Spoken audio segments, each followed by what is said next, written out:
సుంకిసాల ఘటనను ప్రభుత్వం దాచిపెట్టిందని బీజేఎల్పీ నేత ఏలేటి మహేశ్వరరెడ్డి అన్నారు.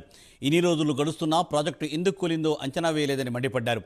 మేఘా ఇంజనీరింగ్ నిర్లక్ష్యం వల్లే ప్రాజెక్టు కూలిందని, మేఘా ఇంజనీరింగ్పై క్రిమినల్ నెగ్లిజెన్స్ కేసు పెట్టాలని ఆయన డిమాండ్ చేశారు.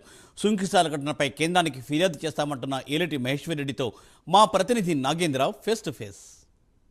సుంకిసాల ప్రాజెక్టు వద్ద రిటర్నింగ్ వాల్ కొల్లడం జరిగింది. ఈ ప్రదేశాన్ని ప్రస్తుతం బీజేపీ ఎమ్మెల్యేల బృందం అంతా కూడా ప్రస్తుతం పరిశీలించింది. ఇదే అంశంపై మనతో మాట్లాడేందుకు బీజేపీ ఎల్పీ నేత మహేశ్వర్ రెడ్డి ఉన్నారు. మాట్లాడించే ప్రయత్నం చేద్దాం. సార్ చెప్పండి, సుంకిసాల ప్రాజెక్టు 2వ తేదీన ఒక రిటర్నింగ్ వాల్ కూలిపోయిన వారం రోజుల తర్వాత వెలుగులోకి వచ్చింది. దీనిపైన ఏ విధంగా మీరు మాట్లాడతారు? ముఖ్యంగా అధికారులతో మాట్లాడడం జరిగింది కదా, ఏం చెప్పారు వాళ్ళు? ఇది పూర్తిగా కాంట్రాక్టర్ నెగ్లిజెన్స్ అని చెప్పి అధికారులు చెప్తా ఉన్నారు. ఎందుకంటే టెండర్ ప్రాసెస్ వచ్చినప్పుడు అధికార పర్యవేక్షణలోనే ఏదైనా పనులు జరగాలి. అధికార పర్యవేక్షణ లేకుండా ఇలాంటి మరి టన్నెల్స్ ఓపెన్ చేయడం అనేది తప్పిదమని భావిస్తూ ఉన్నాం. నాసిరకం పనులు కూడా దీంట్లో ఉన్నాయని చెప్పేసి వారు ప్రాథమికంగా చెప్పారు. దీనికి 3 మంత్ కమిటీ చేశారు కదా, మరి కమిటీ ఏం చెప్తుందో మనం చూడాల్సిన అవసరం ఉన్నది. మరి కమిటీ నివేదిక ఇప్పటివరకు ఎందుకు మరి రాలేదు? మరి అదే కాకుండా మరి మంత్రులు కూడా ఇప్పటివరకు ఎందుకు సమీక్ష చేయలేదు?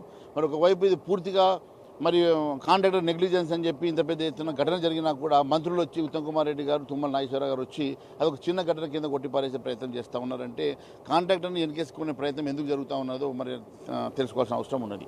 మరి గత ప్రభుత్వం మీద వీళ్ళు, ఈ ప్రభుత్వం మీద వాళ్ళు ఒకరి మీద ఒకరు బ్లేమ్ వేసుకునే బదులు మీరు ఒక సెంట్రల్ విజిలెన్స్కో సిబిఐకో ఇచ్చేయండి, వాస్తవాలు ఏందో బయటకు వస్తారని తెలియజేస్తా ఉన్నాం. సార్, కేంద్రానికి ఏమైనా దీనిపైన ఏమైనా ఫిర్యాదు చేసే అవకాశం ఉందా? ఇంకోటి, దీంతో పాటు ఒకవైపు గతంలో ప్రతిపక్షంలో ఉన్నటువంటి సమయంలో కాంగ్రెస్ పార్టీ మెగా పైన ఆరోపణలు చేసినటువంటి పరిస్థితి, ఇప్పుడు అదే కంపెనీకి మళ్ళీ వేరే పనులు ఇస్తున్నటువంటి పరిస్థితి, దీన్ని ఏ విధంగా? తప్పకుండా ఇవన్నీ కూడా నివేదిస్తాం. పార్టీ ఆదేశాల వరకు మేము ముందుకు వెళ్తామని తెలియజేస్తాం. ఇది మనం మొత్తానికి చూసుకుంటే ప్రస్తుతం మేము చూసినటువంటి సుంకిశాలలో రిటర్నింగ్ వాళ్ళకి సంబంధించినటువంటి అంశంలో అధికారులను అడిగి తెలుసుకున్నాము. ఇక్కడ మెగాకు సంబంధించినటువంటి కంపెనీ నిర్లక్ష్యం కారణంగానే రిటర్న్ వాల్ కూలిపోయిందనేటటువంటి అంశాన్ని అధికారులు చెప్పారనేటటువంటి అంశాన్ని అయితే బీజేపీ ఎల్పీ నేత మహేశ్వర్ రెడ్డి చెప్పినటువంటి పరిస్థితి అయితే కనిపిస్తుందని చెప్పారు. ఈ శ్రీకృష్ణతో నాగేంద్ర, ప్రైమ్ 9 న్యూస్.